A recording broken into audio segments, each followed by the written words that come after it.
Assalamualaikum warahmatullahi wabarakatuh. Selamat datang di mata kuliah Basis Data 2 yang dibawakan oleh Andi Roy. Oke, hi students, how are you today? Saya harap kalian dalam keadaan sehat walafiat dan kalian selalu semangat dalam menuntut ilmu. Oke, sebelum kita memulai mata kuliah atau materi pada hari ini, ada baiknya kita berdoa kepada Allah Subhanahu wa taala agar apa yang kita laksanakan pada hari ini bisa bernilai pahala dan diberikan kemudahan kepada kita semua dalam menuntut ilmu dan dalam menerima materi pada hari ini. Oke, mari kita menundukkan kepala, berdoa, dimulai.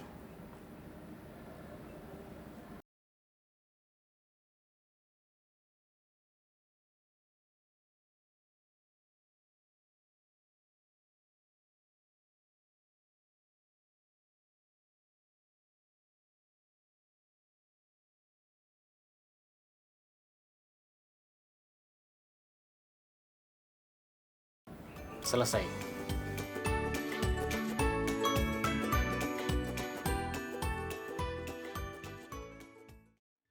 Alhamdulillah ya, setelah berdoa, semoga apa yang kita inginkan atau apa yang kita akan pelajari hari ini Allah jabah. Doa itu bisa memberikan kita kekuatan untuk memberikan hati kita keterbukaan agar kita bisa menerima ilmu. Jadi dalam belajar itu kita harus membersihkan kotoran-kotoran dalam hati, tempatnya ilmu, agar mudah masuk ya. Karena kita berdoa dulu mengingat kepada Allah Subhanahu wa taala. Jadi itu harus kita biasakannya berdoa sebelum belajar. Nah, itu sedikit motivasi yang saya berikan pada pertemuan ini. Jadi ini merupakan pertemuan pertama di mata kuliah Basis Data 2 ini. Jadi setelah Basis Data 1 kemarinnya semester lalu kita sudah belajar tentang Basis Data 1. Lanjutan dari Basis Data 1 yaitu Basis Data 2. Di Basis Data 1 Anda belajar tentang struktur tentang DML, DDL, kemudian Anda buat di command prompt ya. Belajar buat di command prompt dengan layar hitam. Nah, di sini kalau Basis Data 2 Anda lebih kepada penerapannya. Ya, Anda lebih kepada penerapan. Jadi ilmu DML dan DDL yang telah Anda pelajari, bagaimana mengkombinasikan, memasukkan perintah-perintah yang di Basis Data 1 ini kita kombinasikan dengan aplikasi seperti misalnya bahasa programan PHP, bahasa programan Java, atau bahasa-bahasa programan yang Anda kuasai. Nah, seperti itu. Namun di sini saya memberikan contoh ya. Di sini sebagai contoh penerapannya yaitu kita akan menggunakan bahasa pemrograman PHP kemudian di Microsoft Access. Namun sebelum itu, agar kalian bisa memahami lebih jauh tentang materi ini, kita akan mencoba ya. Baiknya ya, saya coba jelaskan. Kita tampilkan dulu kontrak perkuliahan RPS agar nanti perkuliahan kita ini perlu diatur ya, ibarat kata agar tidak melenceng dan kalian bisa tetap mematuhi aturan-aturan yang kita buat sepakati. Ya, kita perlu mengatur sebuah kontrak perkuliahan. Nah, apa yang perlu kita lakukan, apa yang tidak perlu kita lakukan, apa yang tidak boleh kita lakukan dan boleh kita lakukan. Jangan sampai nanti itu mengganggu, makanya perlu diatur. Ketika ada pelanggaran, apa yang sanksinya, bagaimana sanksinya dan bagaimana tata cara pemberian penilaiannya. Nanti kita atur di sini. Inilah gunanya kontrak perkuliahan. Setelah kontrak perkuliahan kita tampilkan RPS. Nah, RPS itu rencana pengajaran semester ya, pembelajaran semester. Jadi RPS ini rencana pembelajaran semester. Selama semester apa-apa saja yang dipelajari selama satu semester ini. Jadi satu semester ini ada 16 kali pertemuan ya. 2 kali 14 kali pertemuan tatap muka Dan satu kali pertemuan 1 sampai ke 7 itu kita tatap muka. Pertemuan ke-8 masuk di UTS, ujian tengah semester, masuk pertemuan 9 sampai pertemuan ke-15. Nah, itu kita tetap masih teori, karena ini teori ya. Kemudian pertemuan ke-16 sudah masuk di UAS, ujian akhir semester. Nah, seperti itu. Itu nanti seperti itulah gambaran. Nah, saya akan tampilkan ya. Jadi saya coba tampilkan. Kita coba lihat ya bagaimana kontrak perkuliahan kita. Jadi di sini ya. Di sini sebenarnya di sini adalah basis data 2. Jadi basis data 2 ini itu terbagi atas 2 ya. Ada yang teori, ada praktikumnya. 1 jam teori, kemudian masuk di praktikumnya. Nah, untuk ini di video ini itu khusus untuk teorinya. Praktikumnya nanti kita laksanakan di labnya. Seperti itu. Ya. Ini sih belum jelas ya kapan kita laksanakan. Nah, nanti kita bahas-bahas ini jam 1 ini waktu yang akan kita beli. Rabu Kamis ini masih bisa berubah ya. Nanti kita kesepakatan. Pakai sepakat dengan hari ini. Kemudian ruang kelas kita laksanakan di ruang kelas. Kita laksanakan ini secara daring ya, video. Tanda merah kita sepakat ya di seperti itu. Ini masih bisa berubah ya, saya katakan tadi ini masih bisa berubah. Kemudian ini juga kita laksanakannya di daring. Jadi pengajarnya ya saya sendiri, Andi Roy, Eskom MN ya. Ini gelar saya, jangan salah dalam menulis gelar saya. Saya bukan Eskom, ini gelar manajemen. Kemudian ini mata kuliah ini, apa sih manfaatnya mata kuliah ini ya, basis data. Di sini ya saya katakan bahwa itu memberikan manfaat kepada mahasiswa. Ini sebenarnya ada kaitannya dengan website karena saya menggunakan di sini engine-nya PHP, bahasa programannya PHP. Kemudian ya tentang kalian tahu cara mengkoneksikan basis data ini ke bahasa programan. Intinya itu. Kuncinya di situ, bukan terpacu pada PHP. Cuma di sini saya di materi ini saya harus memberikan supaya terstruktur atau terarah, maka saya memberi contoh ke PHP dengan cross access. Kenapa ada 2 yang kita gunakan di sini? Supaya ada perbandingan antara PHP, bagaimana kita menggunakannya di PHP, kita menggunakannya di micro access juga.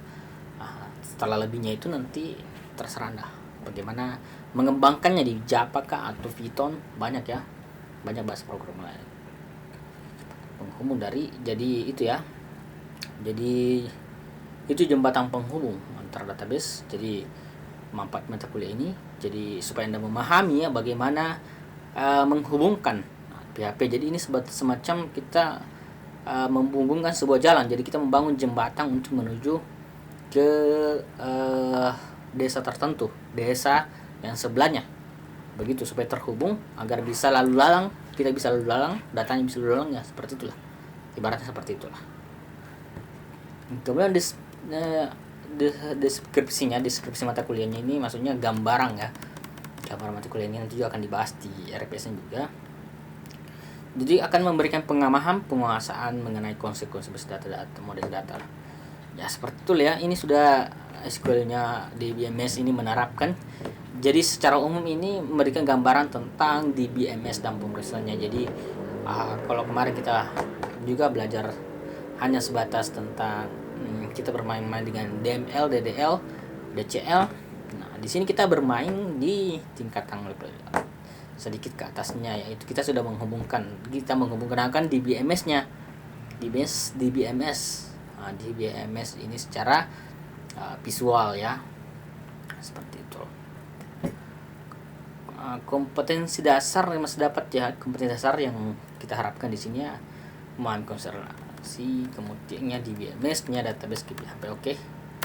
Lanjut ya, organisasi materi ini ya, organisasi materinya dari CRUD DBMS 2 ya, kita menggunakan DBMS MySQL, kemudian Microsoft Access. Nah, itu kemudian menggunakan implementasi CRUD masing-masing MySQL. Ini bagaimana kita mengimplementasikan CRUD MySQL, bagaimana kita mengimplementasikan di Microsoft Access, mampu membuat aplikasi database. Ya, diharapkan setelah kalian pelajari secara ini tentang DBMS MySQL kemudian akses, kalian bisa membuat sebuah aplikasi database, minimal buat sistem informasi lah. Kita bisa menginput ya mudah menginput apa, memasukkan data ke database kemudian memanggilnya kembali. Nah, perlu tingkat awareness-nya. Nah, seperti itu aja ya. Ya, begitulah di database ini, basis data 2 ini ya. Kemudian strategi perkuliahan yang diterapkan, metode perkuliahan pada mata kuliah ini menggunakan metode ceramah. Ya, tentu saja kita menggunakan ceramah ini cuma satu arah ya, kita menggunakan juga video. Diskusi akan kita laksanakan juga. Diskusi nanti insya Allah ya, setelah topik-topik akan kita selesaikan, setiap satu materi kita selesaikan. Harapannya kalian menyimpulkan apa yang kalian dapat, apa yang telah Anda bisa pahami setelah materi ini. Tentang teorinya aja, apa yang Anda dapat di teori itu. Ya, ini agar kalian aktif nanti. Kita berusaha, saya nanti dibuatkan ya tempat untuk diskusinya, mungkin di via chatnya, via WA, atau mungkin di via Google Form ya, dibuatkan Google Formnya. Itu seru sekali nanti ya. Kemudian materi, ini ya, baca referensi ini ya. Kalau mencari bukunya, belajar penggunaan PHP ini ya, di Groho ini yang kami gunakan ya, saya gunakan. Bos selesai diberi tugas kecil yang dikumpul pada pertemuan berikutnya, masuk diwajibkan membuat laporan ya, seperti itu ya. Bobot penilaiannya ya, ini bobot penilaiannya.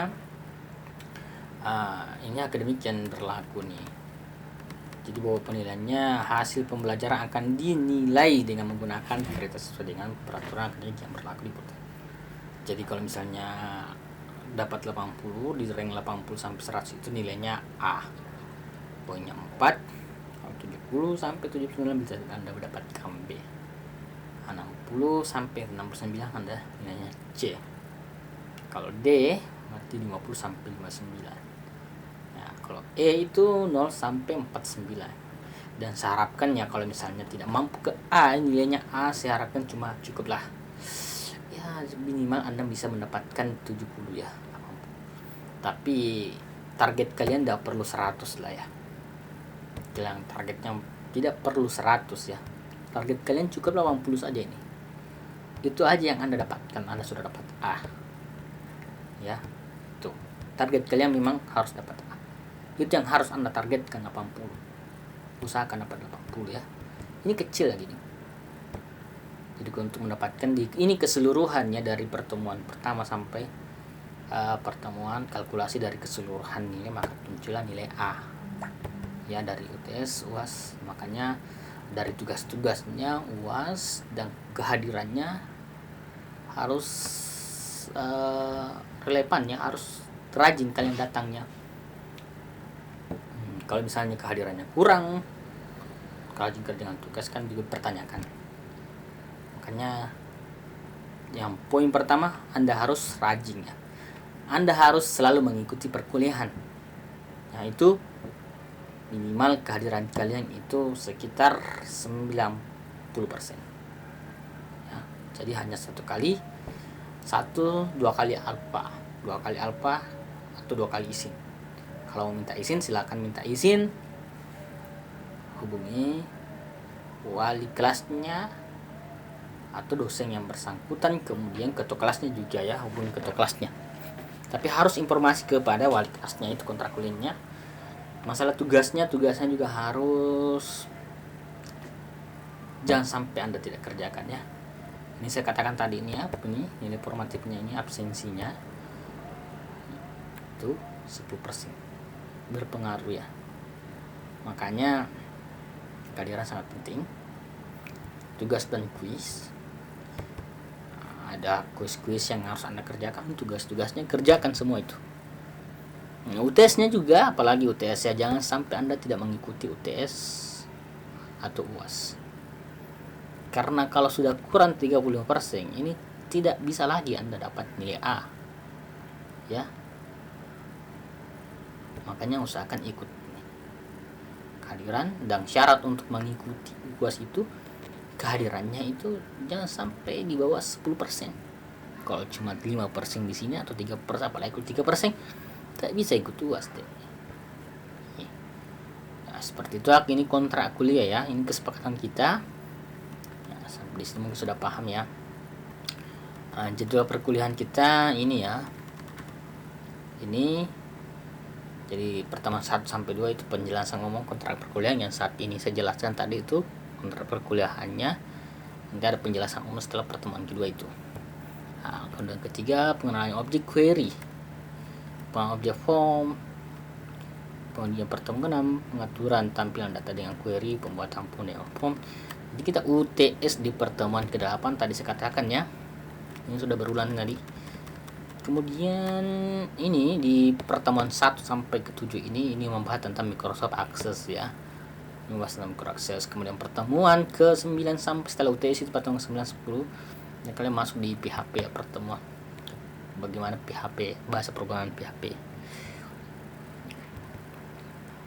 Ya, mungkin itu aja ya di kontrak kuliahnya ini dibuat ya di September 2020. Di Roy belum ditandatangani. Nanti harus ketua kelas juga harus tanda tangan di sini. Oke, mungkin ada yang perlu direvisi, nanti kita revisi di pertemuan tatap muka. Oke, selanjutnya saya tampilkan lagi RPS-nya ya, itu tadi kontrak kuliahnya. Kalau misalnya ada sesuatu yang kurang berkenan, nanti dipertanyakan aja ya. Ini ya, sebenarnya rencana ya, bukan rancangan. Bisa juga ada katakan rancangan, ada yang katakan rancangan pembelajaran semester ya. Untuk rencana pembelajaran semester. Ini kalau saya sih ganti aja ini. Rencana, berarti ya. Rencana pembelajaran semester. Tadi sudah ya di kontrak kuliah itu kita bahas, juga membahas tentang pertemuan kode objek pada media cross access.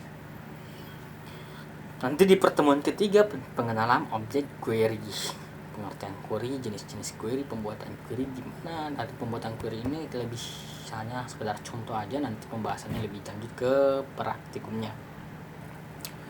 Di pertemuan keempat sampai kelima ini pengenalan objek form, pengenalan objek report. Ya, masuk di pertemuan ke-6 pengaturan tampilan data dengan query, yaitu memahami pembuatan query, mendukung experience 1 sampai 50 menit. Ini karena teorinya cuma 1 jamnya.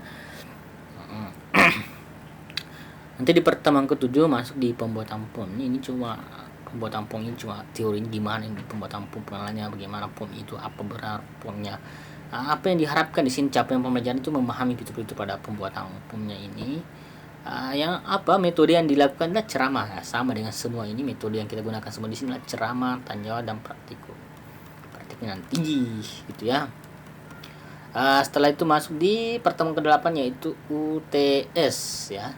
Jadi untuk mengikuti UTS ini kalian harus mengikuti ini semua.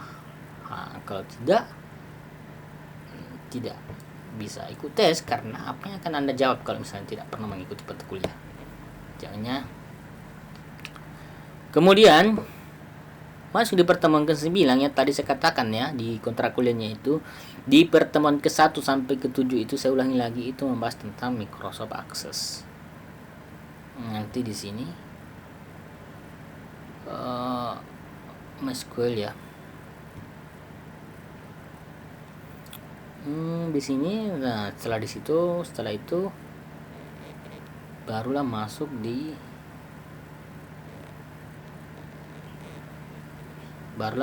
di pertemuan 9 itu masuk PHP dan MySQL. Ini sudah banyak orang yang gunakan ini PHP ini. Ini untuk belajar PHP itu Anda belajar juga sih di bahasa programan web 2 ya, kalau tidak salah. Jadi akan mudah nantinya kalian paham di sini. Kemudian MySQL, belajar tentang MySQL, koneksinya, fungsi-fungsi yang akan Anda gunakan di pertemuan ke-11. Ya, setelah itu Anda belajar tentang CROD, menampilkan, karena berlatih-latih menampilkan teori konsep, menampilkan bagaimana input juga begitu konsepnya. Input di pertemuan ke-13, update data, hapus. Itulah yang akan kita harapkan kalian bisa ini.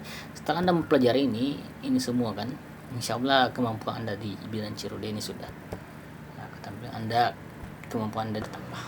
Semoga diharapkan ini Anda ulang-ulangi. Kalau ini Anda ulang-ulangi, insya Allah bisa lah. Kemampuan seperti ini insya Allah ini bisa kita harapkan, ini bisa menjadi, ini insya Allah tidak sulit ya. Jangan khawatir, ini insya Allah bisa kok. Setelah itu tugas-tugas yang harus diselesaikan itu, maksudnya tugas ini bilang tulisnya. Nah, itu ya RPS nya. Kalau ini sudah masuk di SAP nya, satuan acara perkuliahannya gimana nantinya. Ini juga pembahasan perkuliahan 1 dan 2 itu tentang objek-objek pada DBS, kompetensi memahami definisi dan fungsi tabel dan DBS. Kemudian di sini materinya indikator menjelaskan DBMS, menjelaskan fungsi tabel dan ya nanti ya pokok bahasanya tentang DBS apapun.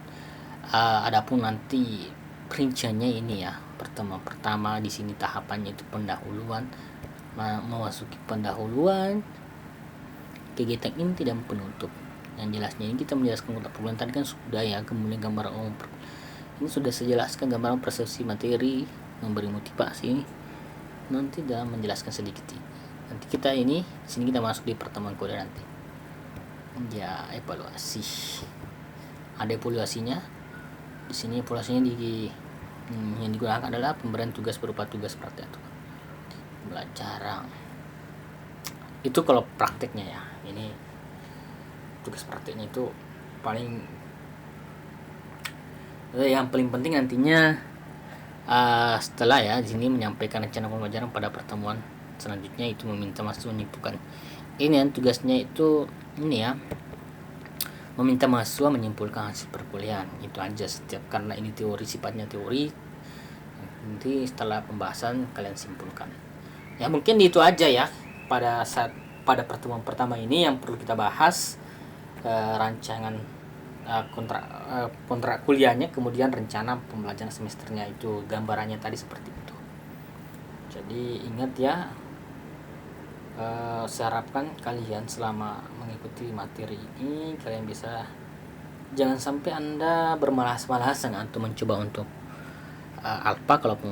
Kalau misalnya ada sesuatu yang perlu disampaikan atau misalnya ada halangan untuk tidak hadir, sampaikan kepada wali kelas, dosen yang bersangkutan atau kepada ketua kelasnya ya. Seperti itu ya untuk pertemuan pertama ini,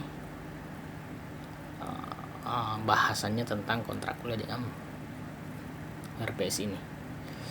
Kalau ada mau ditanyakan silakan tanyakan nanti di WA saya ya. Kalian sudah simpan nomor saya semua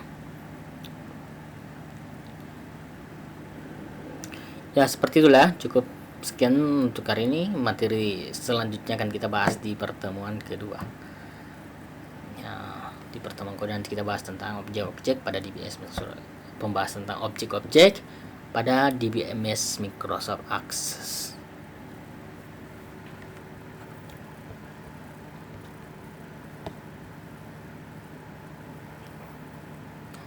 Sekian, saya harap nanti kalian sebentar ada sesuatu yang saya cari di sini. Oke, setelah Anda menyimak bagaimana gambaran atau kontrak kuliah kita, nanti kalau misalnya di kontrak kuliah itu ada sesuatu yang tidak berkenan di hati Anda, silakan nanti pada saat kita bertemu atau chat saya apa yang perlu kita ubah. Nanti kita lakukan diskusi khusus untuk membahas kontrak kuliah itu. Kemudian tentang RPS-nya ini,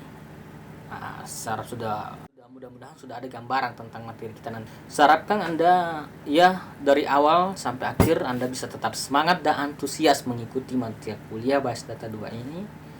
Sampai pertemuan terakhir ya. Semangat ya, semangat ya. Well, before closing our meeting today, let's say alhamdulillah ya. Assalamualaikum warahmatullahi wabarakatuh.